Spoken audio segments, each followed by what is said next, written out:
Hey guys, Sam down at Blackman Cycle Center, covering some more X3 accessories for you today. This machine is set up with pre-runner bumpers, front and rear. These are powder coated with a beautiful wrinkle finish, and I'm gonna tell you why you need one. So first things first, everybody needs a winch on your side-by-side, without a doubt, preferably with the synthetic rope.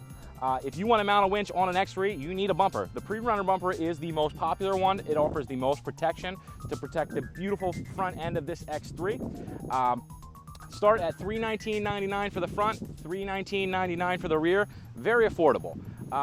These bumpers are super sturdy. You need to push something out of your way. No sense getting out of the vehicle. Just push that tree over. Just push your buddy's Polaris over. Whatever you need. These things are great. So we got one set up on the front, integrated winch mount. We've got the matching one in the rear.